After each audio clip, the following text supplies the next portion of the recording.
The celestial drift was not, despite its poetic name, a pleasant place to visit. Built in the neutral zone between three major territorial powers, it served as a diplomatic hub where species who would otherwise happily vaporize each other's planets gathered to discuss trade agreements over cocktails that could dissolve titanium. The station rotated slowly through the void, its architecture a chaotic mashup of 17 different construction philosophies, none of which had bothered to communicate with the others. Somewhere between the crystalline spires of Section 9 and the bioluminescent tunnels of the aquatic quarter, tucked into a reinforced chamber that had seen more violence than a war zone and more betting than a casino, sat the arbitration sphere. This was where civilized beings settled their differences through the ancient and honored tradition of beating the absolute hell out of each other, while others watched and wagered absurd amounts of currency. Commander Draxar of the Vrellan Imperial Guard stood at the edge of the combat zone. And if his species had invented the concept of smugness, they would have named it after him. 8 feet of scaled muscle, 4 arms ending in claws that could shred duraplast, a tail thick enough to be used as a battering ram, and a hide that had evolved on a world where acid rain was considered light weather. The Vrellans had conquered 47 systems through a combination of superior technology and the fact that most species took one look at them and decided that surrender was a reasonable life choice. Draxar had personally won 163 sanctioned combat challenges across the known galaxy. His people didn't just fight well. They had made warfare into a religion, combat into poetry, and defeating lesser species into a casual hobby. Today's opponent was, to put it charitably, not impressive. The human female stood maybe 5.5 feet tall, give or take whatever Earth's bizarre measurement system called inches. She wore standard station-issue combat gear that hung slightly loose on her frame, suggesting she had grabbed it from the general supply locker rather than having anything custom-fitted. Her hair was pulled back in a simple tail, dark brown and completely unremarkable. No visible cybernetic enhancements, no biomodifications, no tactical implants that Draxar could detect with his enhanced sensory array.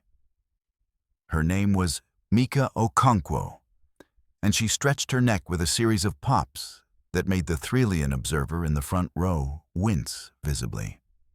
The observation gallery was packed to capacity, which meant approximately 400 beings from 60 different species were crammed into a space designed for 300, all of them vibrating with anticipation. The air hummed with translator devices working overtime, converting excitement into 60 different linguistic and chemical formats. In the VIP section, where the serious money changed hands, a group of Vrellange dignitaries sat in poses that radiated absolute confidence. They had bet heavily on their champion. Across from them, a delegation of humans occupied a much smaller space, looking far too relaxed for people about to watch one of their own get dismantled. Between them, representatives from 24 other species placed bets with the kind of enthusiasm usually reserved for religious festivals. The odds heavily favored Draxar, something like 90-1 against the human, which would have been insulting if anyone thought she had an actual chance. The Quillian bookmaker, a floating jellyfish-like creature who processed mathematics faster than most ship computers, pulsed with colors indicating extreme satisfaction with the betting volume. This fight had generated more action than the last 6 combined. Draxar cracked his knuckles, all 16 of them, creating a sound like a percussion instrument having an argument with itself. He had studied the basic xenobiology reports on humans during the transport to Celestial Drift. Fascinating species, really. They had achieved spaceflight despite having no natural advantages whatsoever. No claws, no venom, no armored skin, no redundant organs. Their homeworld was barely classified as challenging, sitting in the comfortable middle zone of gravity and atmosphere that produced soft, weak species. The reports noted that humans had unusual endurance for their size and an oddly high pain tolerance. But these were curiosities, not combat advantages. They were diplomats, traders, explorers, not warriors. This fight existed because of a diplomatic reception 3 days prior. One of those tedious affairs where species pretended to like each other while maneuvering for economic advantages. Draxar had been holding court near the buffet table, regaling a group of admirers with tales of his victories, when the subject of human fragility came up. "They break so easily," he had said, sampling something that tasted like spiced metal. "I have seen the anatomical scans. Their bones are hollow, practically. Their skin tears from minor impacts. They have one heart, one liver, one brain. Catastrophic design flaws." A human trade representative, this Mika person, had been standing nearby. She had turned with a smile that should have been a warning, but registered as mere politeness. "Hollow bones are actually just for birds," she had said pleasantly. "Our bones are solid. Well, mostly solid. There is some spongy stuff in the middle, but it is pretty hard to break them." "Semantics." Draxar had waved a dismissive claw. "The point stands. Humans are structurally inferior. It is simply biology." "Want to test that theory?" The room had gone quiet in the way rooms do when someone says something profoundly stupid or profoundly brave, and the audience hasn't yet determined which. "You are challenging me to combat?" Draxar had laughed, a sound like rocks in a gravel crusher. "You cannot be serious." "Completely serious. Standard arbitration sphere rules. No weapons, no modifications, winner by knockout or submission." She had sipped her drink, something blue that definitely wasn't from Earth. "Unless you would rather just admit you are making assumptions based on incomplete data." Pride was a funny thing. It made civilizations reach for the stars. It also made individuals accept challenges from opponents they could crush without effort, just to prove a point. "Very well," Draxar had said. "3 days from now, I will try not to permanently injure you." "Appreciate that," Mika had said, and her smile hadn't changed at all. Now, standing in the arbitration sphere with hundreds of eyes and optical sensors focused on them, Draxar felt the same comfortable confidence he felt before every fight. This would be educational for the human, a learning experience about the realities of galactic hierarchy and the importance of knowing one's limitations. The Arbiter, a crystalline being who existed partially out of phase with standard reality and found physical violence both fascinating and incomprehensible, manifested in the center of the combat zone. "Combatants," it chimed, its voice translating as pure mathematical concepts that everyone's brains helpfully converted to language. "You have agreed to standard arbitration rules.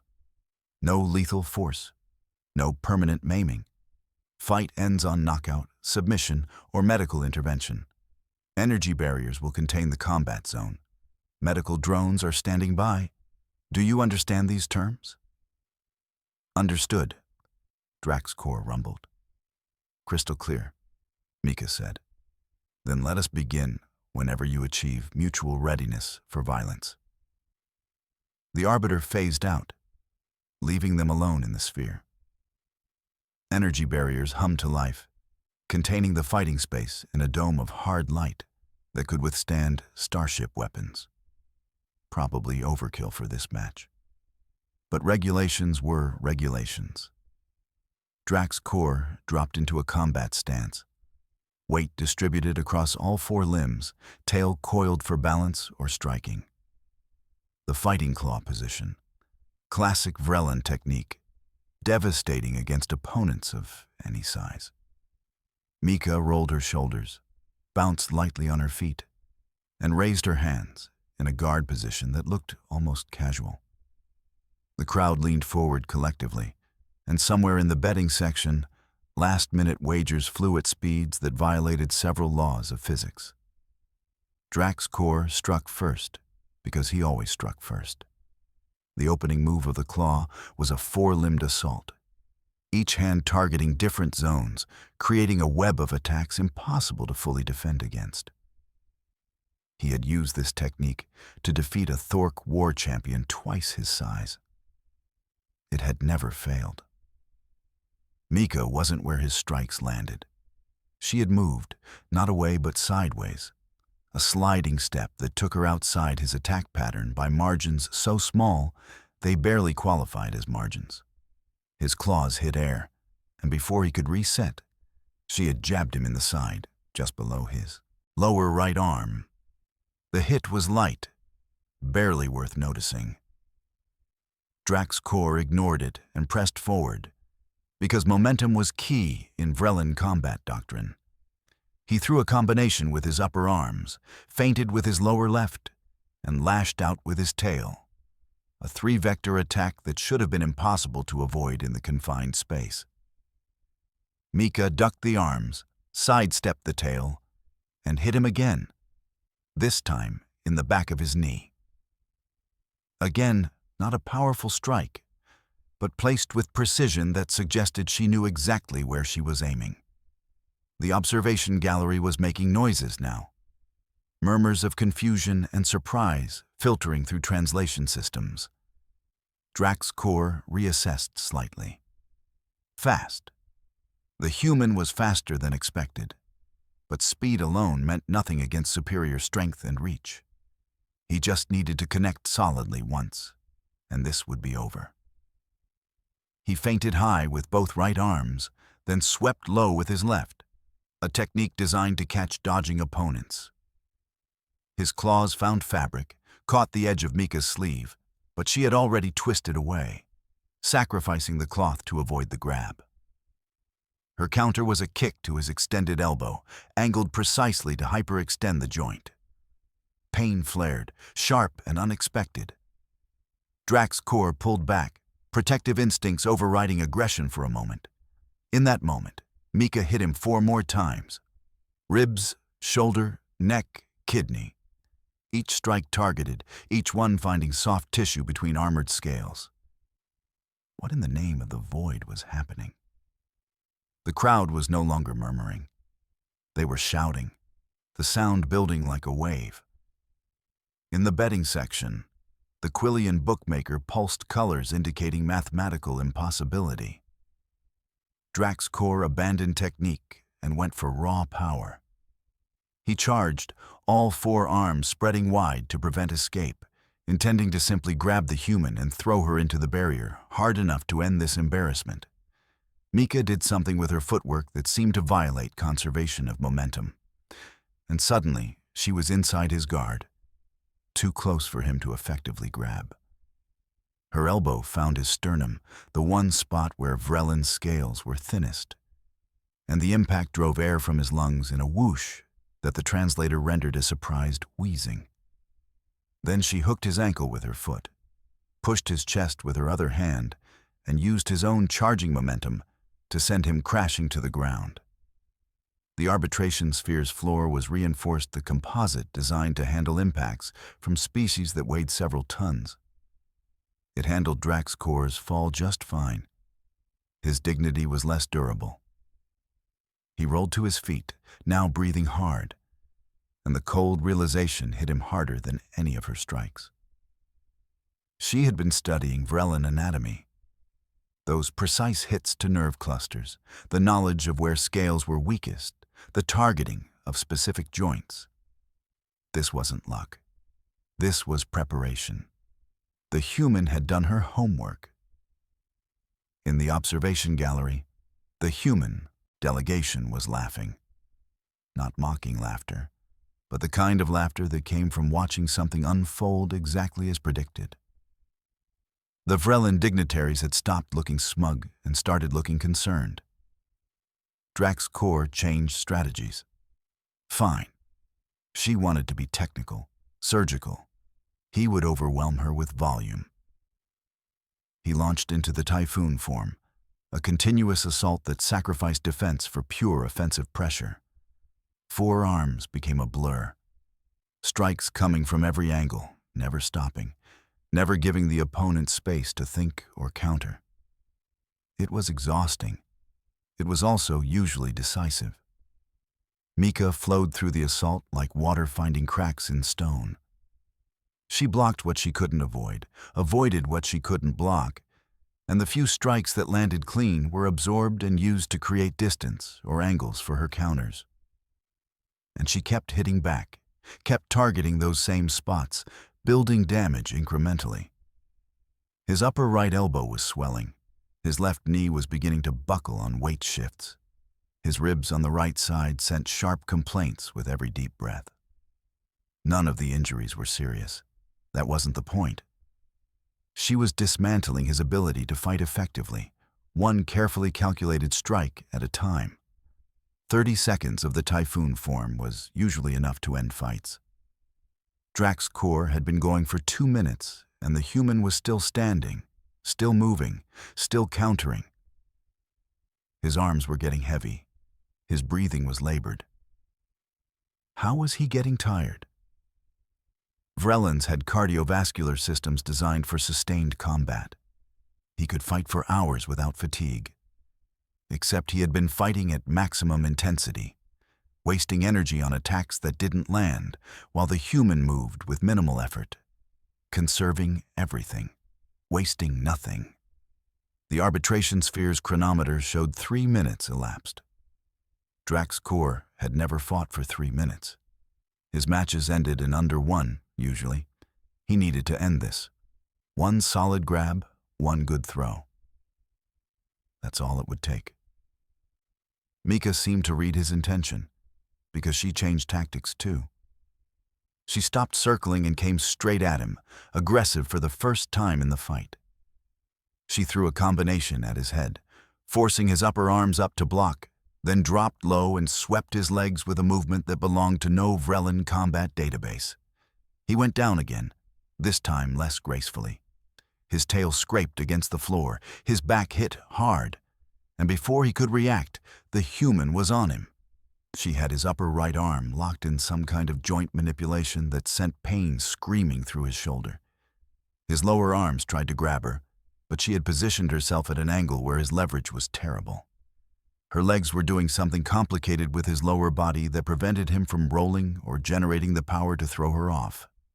Draxar thrashed, using pure strength to try to break the hold. The human adjusted her position slightly, and the pressure on his shoulder joint increased to the point where continuing to struggle meant risking actual damage. "Yield?" Mika said calmly, not even breathing hard. "Or I hyperextend this joint and you spend 2 weeks in medical." Pride warred with pragmatism. Pride was very loud, very insistent. Pragmatism pointed out that his shoulder was making sounds joints should not make. He started, then stopped because admitting defeat hurt worse than the joint lock. The human increased pressure slightly. The pain clarified his priorities wonderfully. "I yield," Draxar gasped, and the words tasted like ashes and humiliation. Mika released the hold immediately and rolled away, coming to her feet in a smooth motion. She offered a hand to help him up, which was either generous or the most devastating insult imaginable. Draxar stared at the offered hand for a moment, then accepted it, letting her help pull him to his feet despite the fact that she probably weighed a third of what he did. The observation gallery had gone completely insane. Beings were making their species equivalent of shocked sounds in 60 different formats. Credits were changing hands so fast, the Quillian bookmakers' color shifting couldn't keep up. The human delegation was on their feet cheering. The Vrelin dignitaries looked like they had just watched their fundamental understanding of the universe collapse. The arbiter phased back into reality, chiming with tones that suggested it found this outcome statistically fascinating. "Victory to the human, Mika Okonkwo, by submission," it announced. Combat duration: 4 minutes and 17 seconds. Medical drones will now attend to injuries. Draxar stood there, dripping sweat and trying to process what had happened. His shoulder throbbed. His knee was angry. His ribs had filed formal complaints with his nervous system. "Good fight," Mika said, extending her hand again, this time for a shake. Draxar took it automatically, his brain still catching up to current events. Her grip was firm but not challenging, professional rather than gloating. "How?" he asked, because he needed to understand. "You are smaller, lighter, structurally weaker." "Yeah, we get that a lot," Mika said, releasing his hand. "Turns out when you spend your entire evolutionary history being the weakest thing in your environment, you get really, really good at fighting things bigger and stronger than you. Also, I have a 3rd-degree black belt in judo, trained in Muay Thai for 6 years, and spent the last 3 months studying Vrelin combat techniques and anatomy." 3 months, Draxar repeated numbly. "Your people's martial arts academy streams training videos publicly. Very educational." She grinned. "Appreciate the overconfidence, though. Made my job easier." The medical drones arrived, hovering around Draxar with scanners extended. One of them chimed helpfully to inform him that he had suffered no permanent damage but should avoid strenuous combat for approximately 2 weeks. 2 weeks. He would need 2 weeks to recover from a fight with a human who looked like she could be knocked over by a strong breeze. The energy barriers dropped, and beings began filtering out of the observation gallery, most of them loudly discussing what they had just witnessed. The Quillian bookmaker was surrounded by winners collecting their earnings and losers demanding recounts. In the VIP section, the lead Vrelin dignitary approached, his expression carefully neutral in the way that indicated internal screaming. "Commander Draxar," he said formally. "That was educational." "Ambassador Trelvox?" Draxar acknowledged, trying to salvage whatever dignity remained. "I apologize for the loss. I underestimated the opponent." "Clearly." The ambassador paused. "The human delegation has requested a meeting. They wish to discuss cross-training opportunities, cultural exchange of combat techniques." Of course they did. Draxar looked across the sphere to where Mika was being congratulated by her fellow humans, who apparently had never doubted the outcome for a second. She caught his gaze and gave a small nod of acknowledgement, respectful but not pitying. "I will attend the meeting," Draxar said. Because pride was useful in combat, but lethal in learning, and he had just received a lesson he would never forget. 3 hours later, Draxar lay in a medical pod, while nanites repaired strained ligaments and reduced swelling in his joints. The pod's systems offered him recreational media to pass the time. He ignored them and instead requested all available documentation on human martial arts, human military history, and human approaches to asymmetric warfare. The database returned approximately 40,000 documents. He settled in to start reading, because if he was going to lose the rematch, and Mika had already mentioned a rematch with that same pleasant smile, he wanted it to at least take 6 minutes. The viewing screen above his medical pod showed the fight footage on repeat, because apparently the entire station was now obsessed with watching a Vrelin Imperial Guard commander get systematically dismantled by someone half his size. Social networks across 6 sectors were sharing it. Military analysts from a dozen species were breaking down the techniques. 3 different combat academies had already reached out to request Mika as a guest instructor. Draxar watched himself charge confidently into disaster, and with the clarity of hindsight, saw all the warnings he had ignored. The way she had accepted the challenge too easily. The relaxed confidence of the human delegation. The fact that the smartest species in the galaxy, the ones who made their living calculating probabilities, had bet heavily against him. All the signs had been there. He had simply assumed his advantages were insurmountable. Humanity, he was learning, had built their entire civilization on the principle that her disadvantages were just problems waiting for creative solutions. They were weaker. They learned leverage and technique. They were slower. They studied patterns and predicted movements. They were outnumbered. They cooperated and adapted. They had crawled their way to the top of their planet's food chain despite having every reason to go extinct. And they had done it by being stubborn, clever, and absolutely refusing to accept that the universe's rules applied to them the same way they applied to everyone else.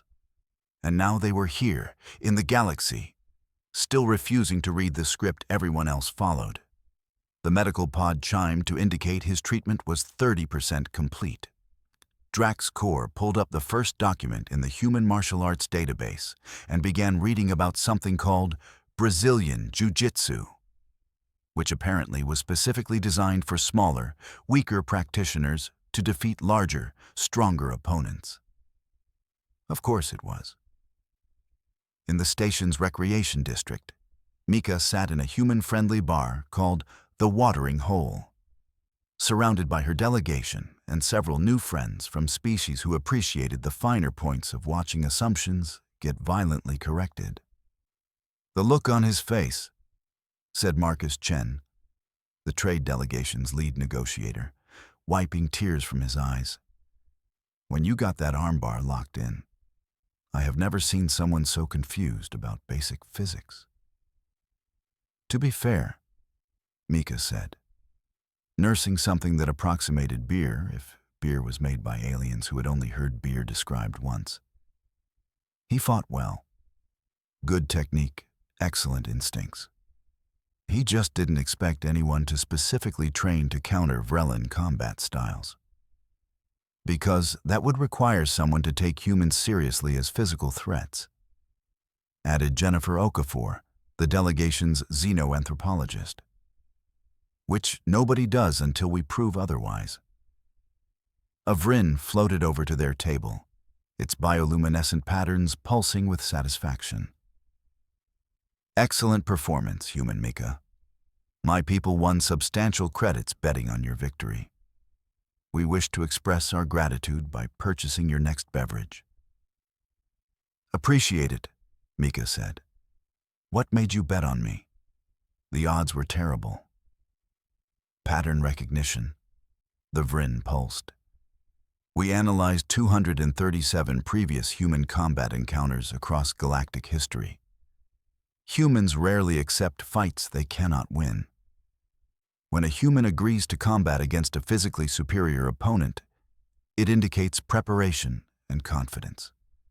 The Vrellan's arrogance indicated lack of preparation. Mathematics dictated the outcome." "Glad someone did the math," Mika said, raising her glass in salute. The Vryn pulsed acknowledgement and floated away to collect more winnings. "So," Marcus said, leaning forward conspiratorially, "rematch?" "Oh, definitely," Mika said. "But next time he will have studied human fighting styles. It will be much harder." "You say that like you are looking forward to it." "I am. Fighting someone who underestimates you is easy. Fighting someone who has done their homework and still wants the match?" She grinned. "That is when it gets interesting." Jennifer laughed. "You know what the best part of this is? Every species on this station just learned that humans are not to be dismissed. Diplomatic negotiations are going to be very different from now on." "That was kind of the point," Marcus said.